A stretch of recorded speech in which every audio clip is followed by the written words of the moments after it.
या व्हिडिओमध्ये एका मुलाची आणि त्याच्या आईची हृदय पिळवटून टाकणारी सत्य घटना सांगितली आहे. ज्या आईचा तो आयुष्यभर तिरस्कार करत होता, तिनेच त्याच्यासाठी आपला डोळा दिला होता.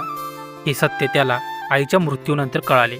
मला माझ्या आईचा खूप तिरस्कार होता. मला तिची प्रचंड लाज वाटायची, कारण तिला एकच डोळा होता.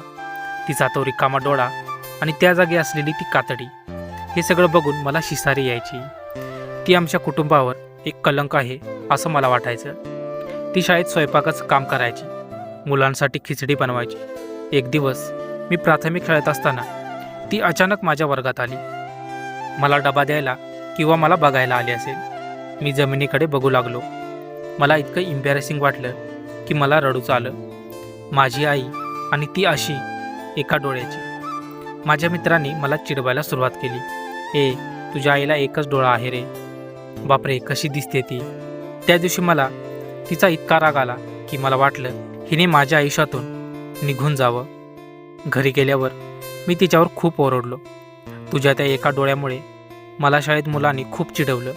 तू मरून का जात नाहीस, का जिवंत आहेस अजून. माझ्या या वाक्यावर ती शांत झाली. तिने मला एकही शब्द उलट उत्तर दिलं नाही. मला वाटलं ती निर्लज्ज आहे, पण त्यावेळी मला तिच्या भावनांची कदर नव्हती, कारण माझा राग माझ्या समजण्यापेक्षा मोठा होता.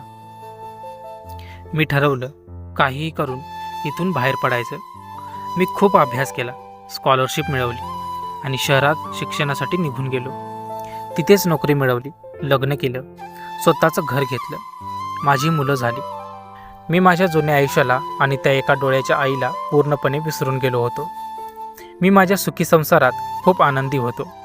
एक दिवस अचानक ती मला शोधत माझ्या शहरातल्या घरी आली. कितीतरी वर्षांनी ती आली होती. ती दारात उभी राहिली. तिचा तो भयानक चेहरा बघून माझी लहान मुलं घाबरली आणि रडूच लागली. माझा पारा चढला. मी तिच्यावर जोरात ओरडलो, तुझी हिंमत कशी झाली इथे यायची. माझ्या मुलांना घाबरवलंस तू. चल निघ इथून, आत्ताच्या आत्ता चालती हो. तिने शांतपणे उत्तर दिलं, माफ कर बाळा. मला वाटलं हा पत्ता चुकीचा आहे आणि ती तशीच शांतपणे मान खाली घालून निघून गेली. काही वर्षानंतर मला माझ्या शाळेतून पुनर्मिलन सोहळ्याचे, स्कूल रियुनियनचे निमंत्रण आले. मी बायकोला खोटं सांगितलं की मी माझ्या ऑफिसच्या कामासाठी जातो आणि परस्पर गावी गेलो. रियुनियन संपल्यानंतर उत्सुकता म्हणून मी माझ्या त्या जुन्या झोपडीकडे गेलो. तिथे गेल्यावर समजलं की माझी आई वारली आहे. हे ऐकून माझ्या डोळ्यातून एक थेंबही पाणी आलं नाही. उलट एक ओझे कमी झाल्यासारखे वाटले. तिथल्या शेजाऱ्यांनी माझ्या हातात एक पत्र दिलं. ते तिने मरणापूर्वी माझ्यासाठी लिहून ठेवलं होतं. त्या पत्रात लिहिलं होतं, माझ्या प्रिय बाळा, तू परत येशील की नाही मला माहीत नाही, पण माझी एक इच्छा आहे, तुला एकदा डोळे भरून बघायचं. तू जेव्हा शहरात आला होतास तेव्हा माझी मुलं म्हणजे तुझी मुलं बघून मला खूप आनंद झाला होता, पण त्यांना मी घाबरवलं. त्याबद्दल मला माफ कर. बाळा, तुला एक सत्य सांगायचं आहे जे आजवर मी लपवून ठेवलेलं होतं. तू जेव्हा खूप लहान होतास तेव्हा तुझा एक अपघात झाला होता आणि त्यात तुझा एक डोळा गेला होता. एक आई म्हणून तू आयुष्यभर एका डोळ्याने जगणार हे मला सहन होत नव्हतं. लोक तुला चिडवतील हे मला बघवलं नसतं. म्हणून बाळा, डॉक्टरांना सांगून मी तुला माझा एक डोळा दिला होता. आज तोच डोळा घेऊन जेव्हा तू जग बघतोस आणि यशस्वी होतोस तेव्हा मला खूप अभिमान वाटतो.